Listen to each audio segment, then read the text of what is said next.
Welcome to week 5, and we are going to discuss this week the continuity of why people are helping other people, like helping behaviors, and we're going to discuss evolution psychology, altruism, and of course aggression as the opposite of altruism. This is not a helping behavior, of course, but we will see it as part of evolution psychology, which is part of who we are. If we're going to survive as a species, we need to be able to demonstrate aggression when needed. So the weekly focus will be discussing evolution psychology, the egotistic gene versus the selfless gene that leads to altruism. We're going to discuss aggression, and as part of the aggression, the extreme behavior of conformity, where one gets the leader role and releases aggression. Zimbardo, after the experiment, years after the experiment, realized that the line of good and evil is permeable. Almost anyone can be induced to cross if it's pressed by the social forces that came up in that experiment. Having said that, not everybody would be that aggressive student who became the guardian and took over the experiment. Needs special personalities, and we're going to discuss that in that lesson. As usual, you need to complete the Quizlet on aggressive behavior. That will be part of your exams at the end. We are not having another assignment to do on this, because I'm expecting by this week to have time to finish the investigation about conformity, like the formal research report, 750 words, the final, so we need time for that. That will be your task. Again, the lesson podcast will be here.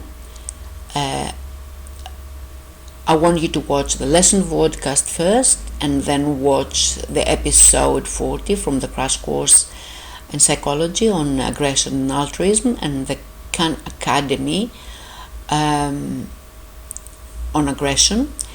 The reason is in that order. It's because theoretically, and I will put it that first and then the rest in that order, because this content is American content, very good, but American. We need to understand what our curriculum wants us to do.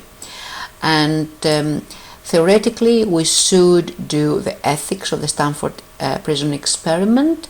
We're going to discuss them very quickly, because we have spent a lot of time during term 1 to discuss that.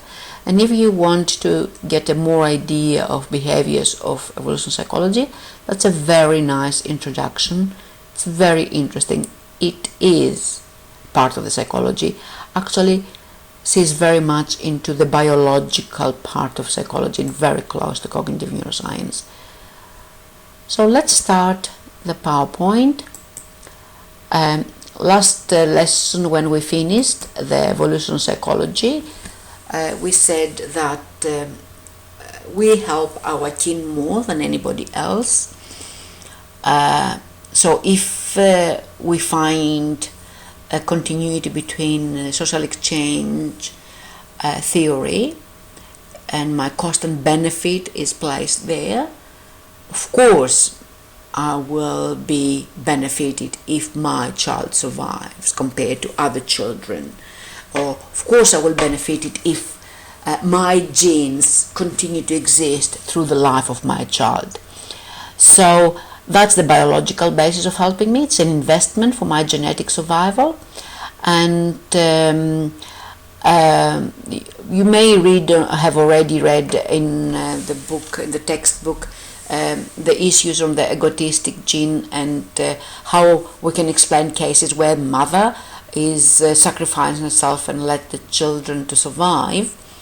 We will watch a very nice idea of the same concept that happens in nature, where older female chipmunks are self-sacrificing themselves, so the rest of the species will survive because most of them carry the gene of that chipmunk.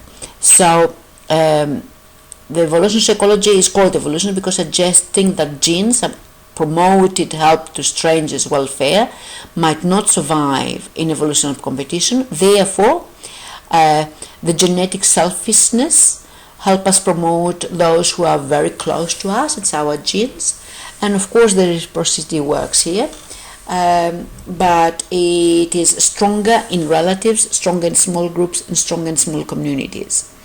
So it's very important for you to remember that. For example, in concentration camps in Second World War, survival was better for those Jews who had a family, partners with them. Those who didn't survived better if they partnered with somebody else in the concentration camp. And theoretically, a lone wolf is not existing in evolution psychology. The one who is only for himself and takes food and not sharing with others is not surviving. Even wolves go in packs. The lone wolf will die. Those who were in pairs, they were helping each other to steal food, sharing food. So probability was working better for them, if we want to say it in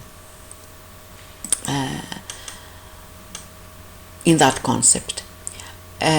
So altruism, like sacrificing myself for the better of my species, of my own people, of my family, it is a characteristic of the human as well, but not only the human.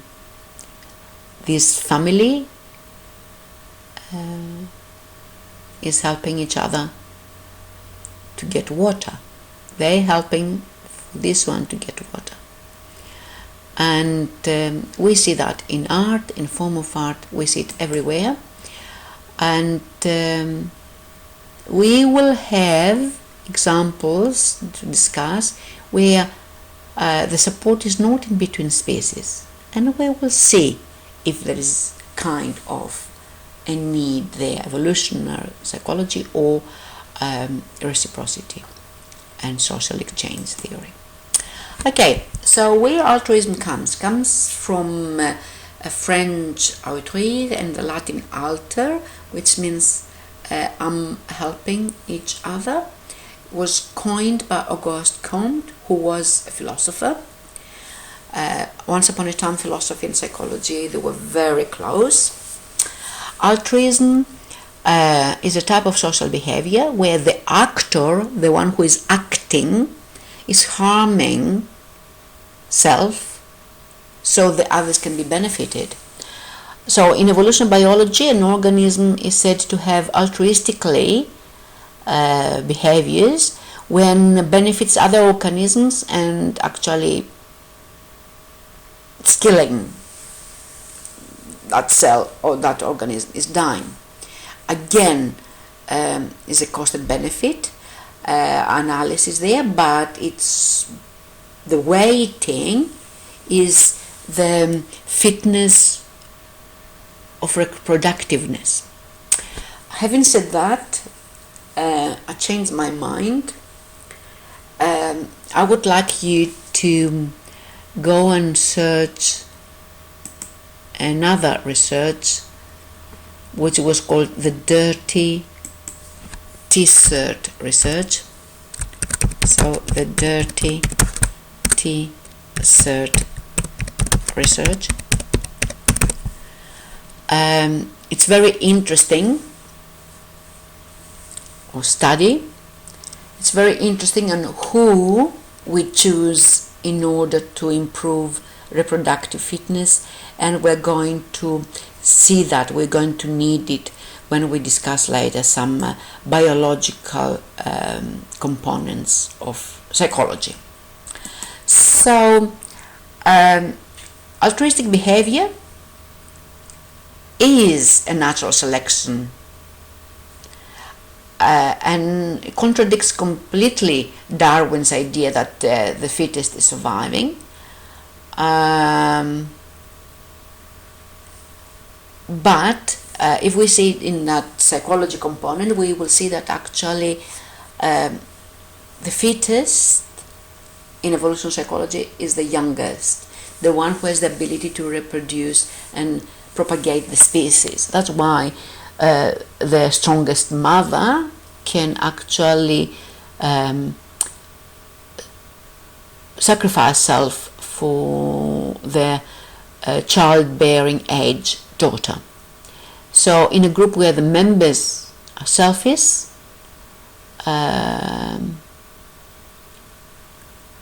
we can also see altruistic behaviors thriving, and that's a peculiarity in the situation.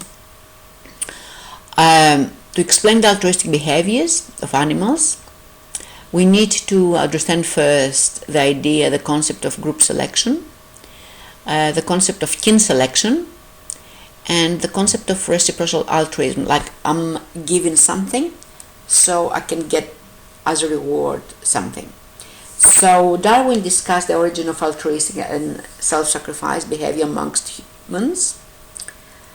So it's not far away from the survival of the fittest, his theory.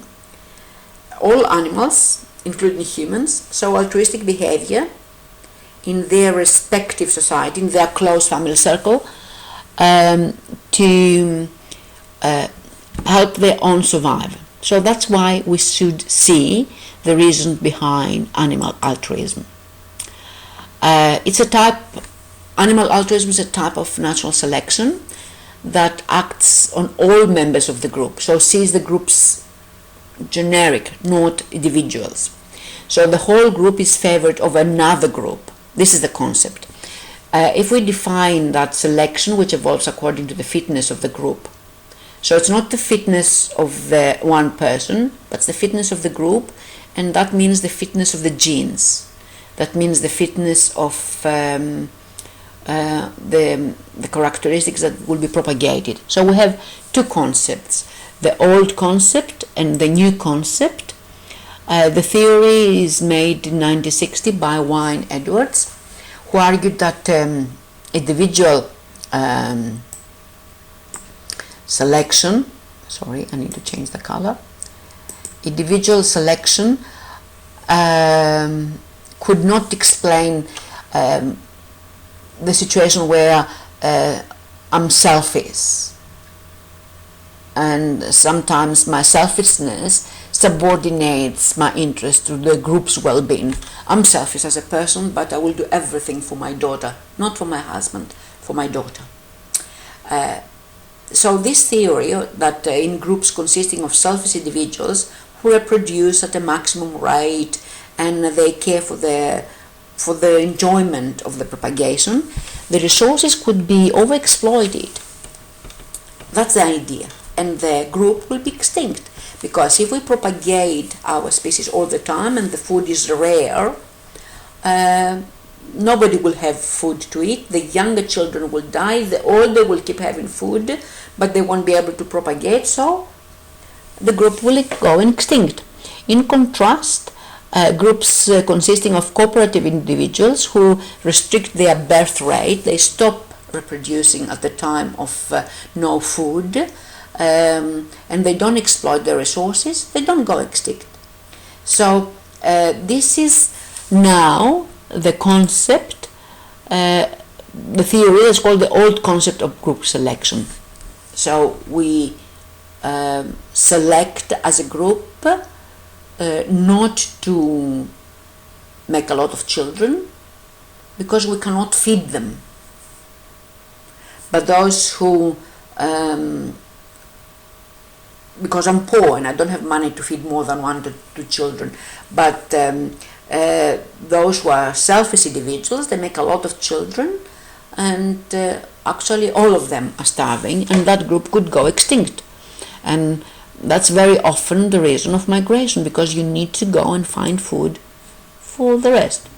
So during the 70s and 60s and 70s, a theoretical war was piled up against this Edwards old concept theory. Smith in 76 showed that the group selection is not working actually.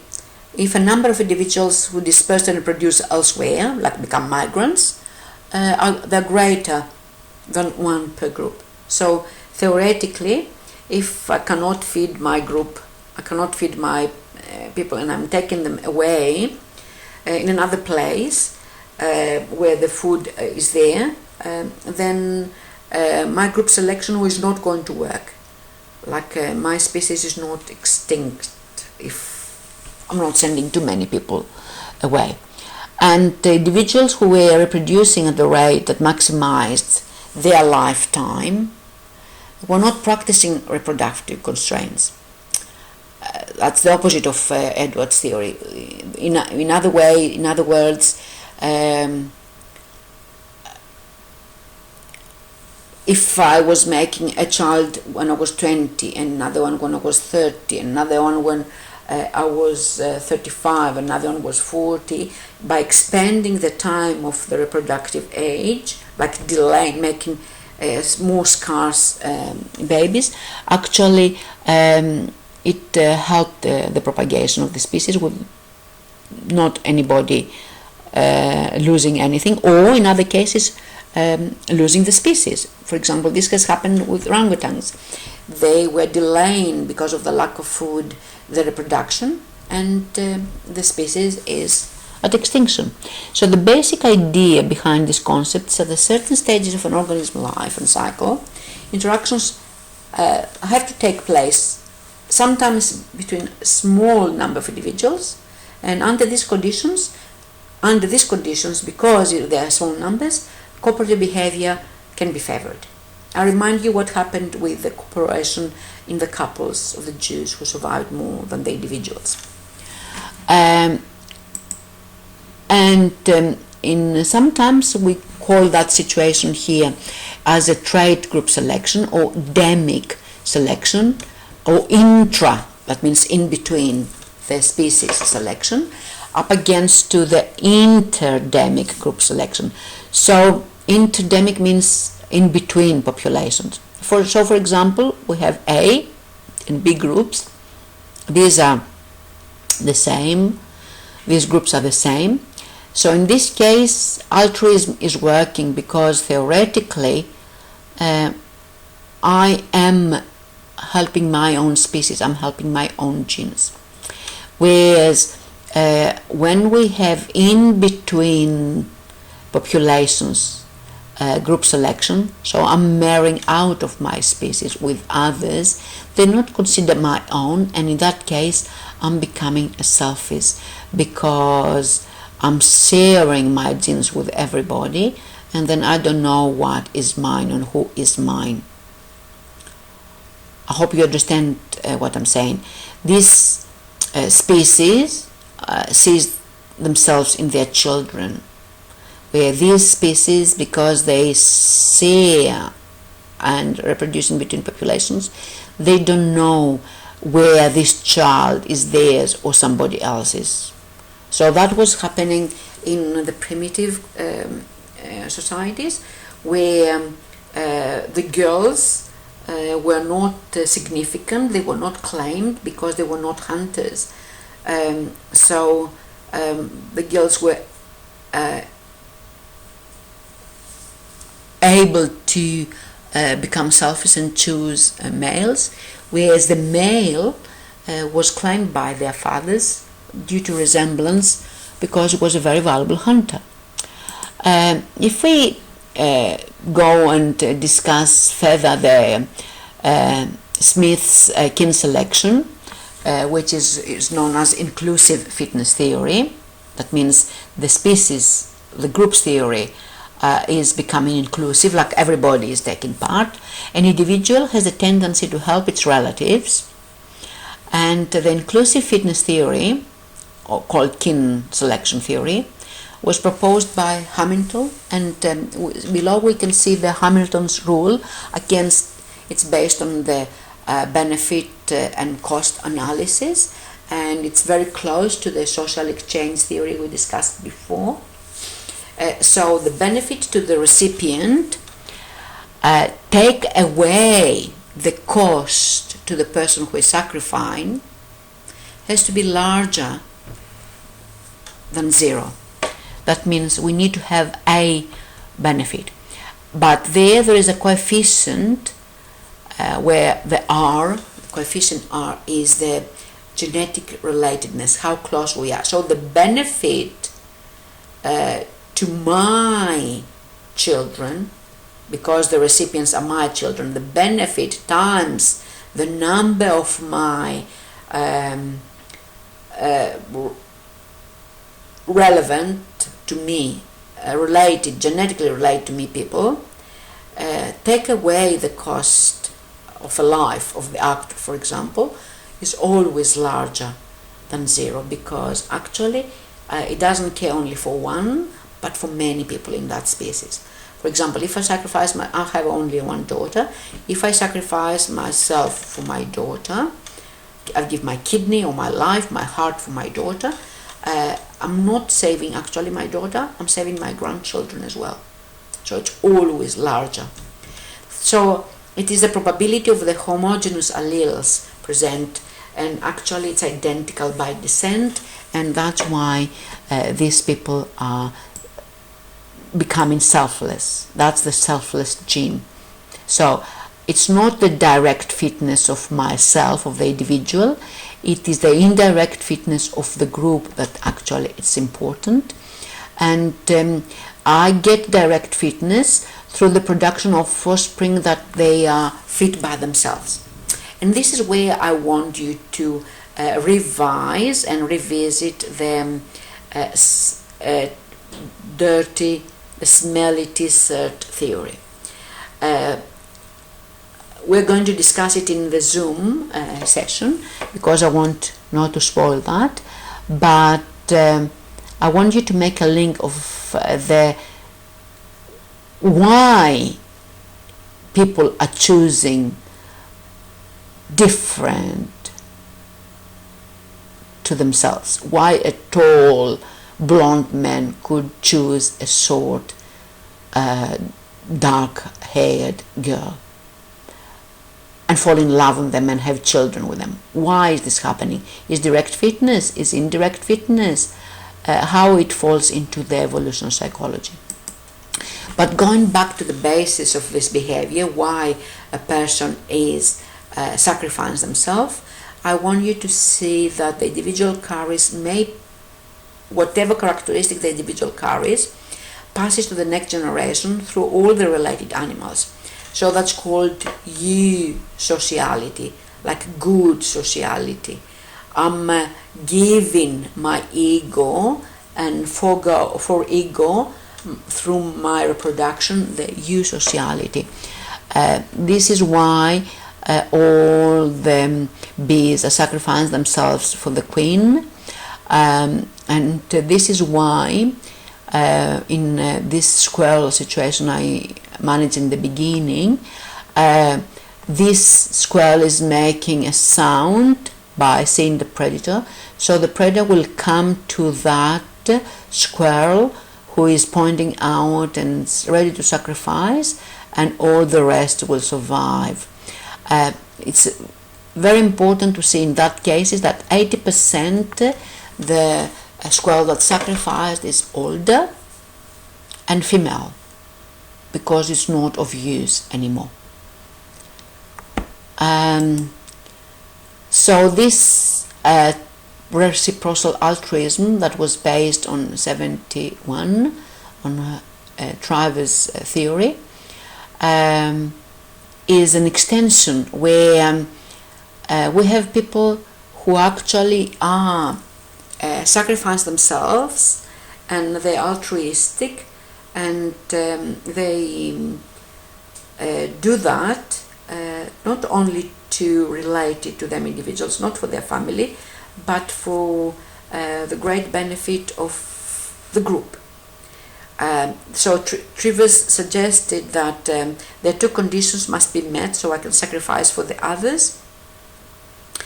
My cost has to be equal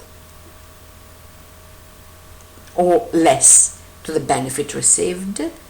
So I decide that I will, in a fire, I'm a firefighter, and I go and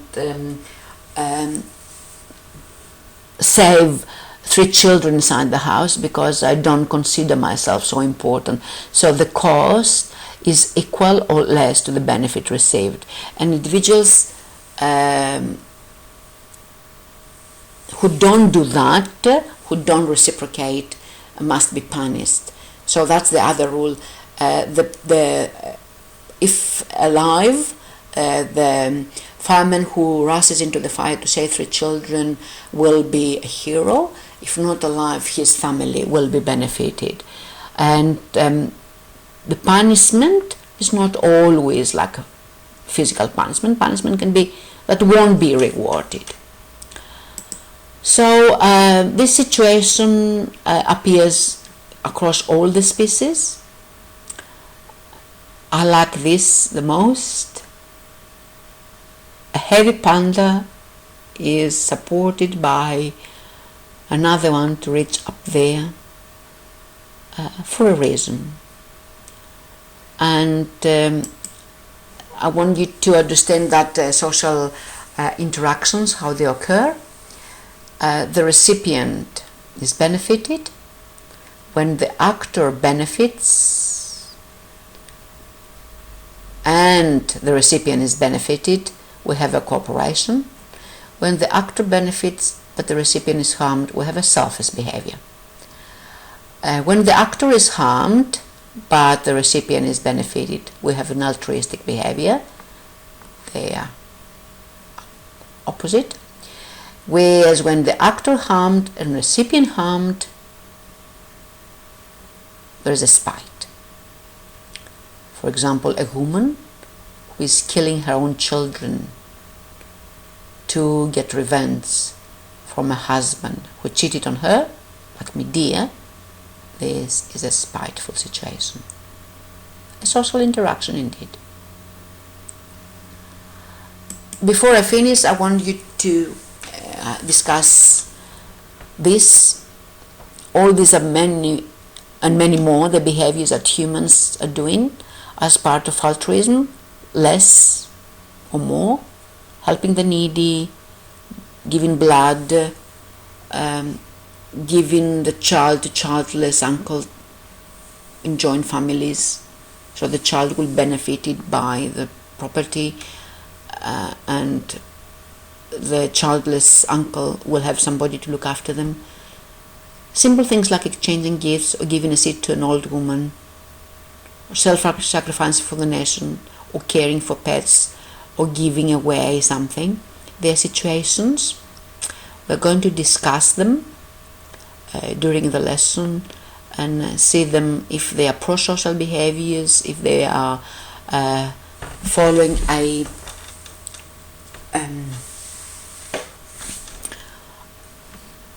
social evolution psychology, or they're benefiting on social exchange theory. I want you to have an idea on this and come ready. Aggression is the next one. I'm going to go very quickly. Aggression, I like that. Family demonstrated and learned behavior of aggression. So, for example, you have been waiting in a line for a long time and somebody, you're second in line and somebody comes before you and cuts ahead of you, It's frustrating. You act aggressively. Are you going to stop them? Are you assertive when you tell them get in the row, or you can start fighting them? Will you act in the same way if you're 12 from the line? If you're not the person that's harmed. So aggression is any physical or psychological behavior that it is performed with the intent of harming someone or something. So discussing that aggression as part of survival of the fittest, I want you to think if that behavior, this person's behavior, is aggression, according to the term. Physical or psychological behavior that is performed with the intent of harming. So was he intending to harm him, regardless of the experiment? Yes, he was. So I don't want you to follow in that, but that was the idea of the aggression. But I want you to remember, beyond and above the experiment, that the closer one gets to one's goal, more frustrated it becomes when it's blocked from attaining. That's why you are angry when you are second in the queue than you're 12th. So the greater the frustration, the greater the aggression. And if the frustrating event does not result in anger, so you are not really angry and you're not fighting, the probability is that aggressive behavior will be displayed at a reduced level. So if you're not reaching to the anger point where your blood is boiling, the aggressive behavior will be less. So we need to define all these things. Aggression is the behavior that's intended to injure another person, but anger is the feeling of displeasure and response to insult or an injury. So your aggression is your intent to injure somebody. You don't want to injure though. So aggression is when you are going towards to hit somebody. And anger is the feeling of displeasure. So going back and make it that more understood, I want you to remember that what we said, that if the frustrating event does not result in anger, so if you are not feeling that you are angry, then you are not displaying aggression. In these situations, he was making them more aggressive. They were feeling angry because of the way the bad guard was behaving to them, and that's why they start revolting. And hostility is a negative, antagonistic attitude, but it doesn't mean that I'm angry. I may be passive aggressive, I can demonstrate that, but I'm not ready to harm somebody. And instrumental aggression is when I'm inflicting hard to attain something of value. So instrumental aggression is when I'm stealing somebody, using an arm or no arm, but when I'm doing that. And emotional aggression is when I'm inflicting harm to somebody just to inflict harm. Yes, I'm feeling happy when I'm hurting animals or something like this. And some people, they are having emotional aggression, inflicting pain on themselves. It's very important to remember that, and we're going to discuss it later with some examples, because that will be kind of assignment.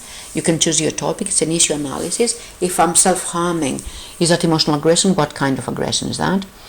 The physical aggression, so I'm bodily harming somebody, and extremes of physical aggression when I'm coming into violence.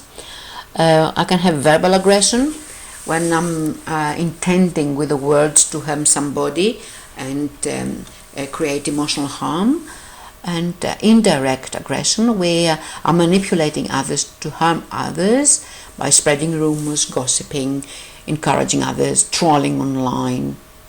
So this is indirect relational aggression.